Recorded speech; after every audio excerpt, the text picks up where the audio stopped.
February 2012. Mr. Speaker, sir, I am sure that this budget is on the whole a very satisfactory one. We have been passing through difficult times. It is a miracle that the government have been able to balance the budget and at the same time provide for all the amenities that are possible in the circumstances. On going through the budget, we will see that no service has been cut short and the government are spending more on education, health and every other aspect of life.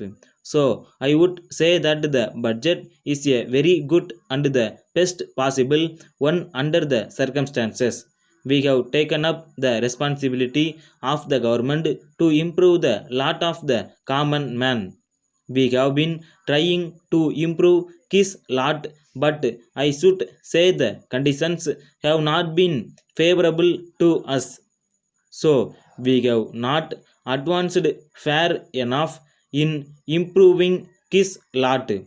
Our party has been doing its best to raise the level of the common man, but what has been done so far is not enough.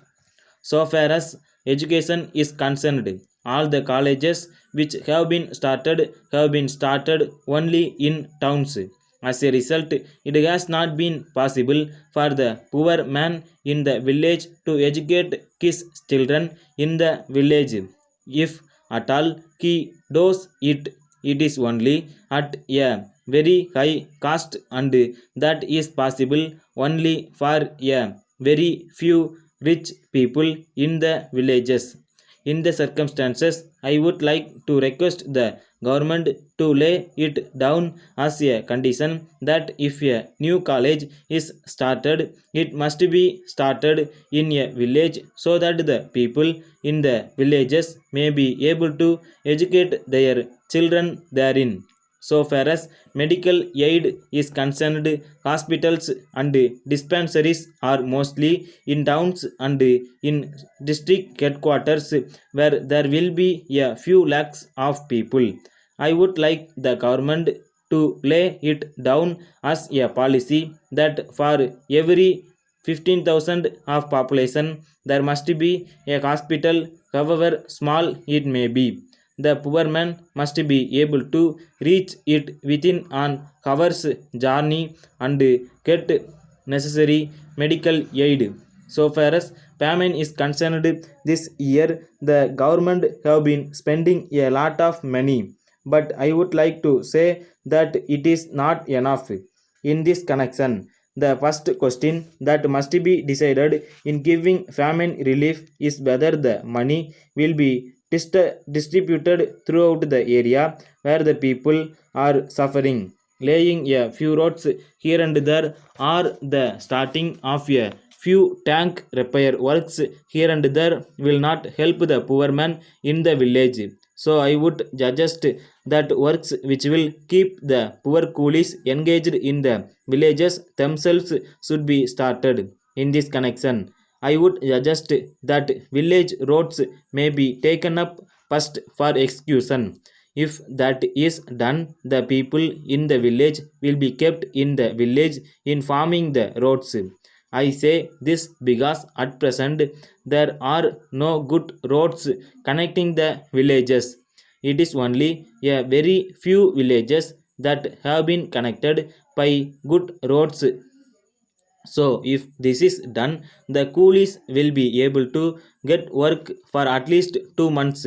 Of course, we are not expecting famine to continue, but I am sure that the government will be prepared to spend more. So, I would suggest that road works may be taken up first. I would request the government to have a program of work at the outset. Letter from Dharma and Company, Kolkata, to the General Stores, Patna. Dear sirs, we are dealing in milk products. We feel that there is an excellent market in Bihar for our milk products, and we understand that you are a reputed firm there. We will be glad to know whether you are prepared to represent our firm there as sole agents. as there is great demand for our products in other markets. We believe that you will find no difficulty in introducing them in your state.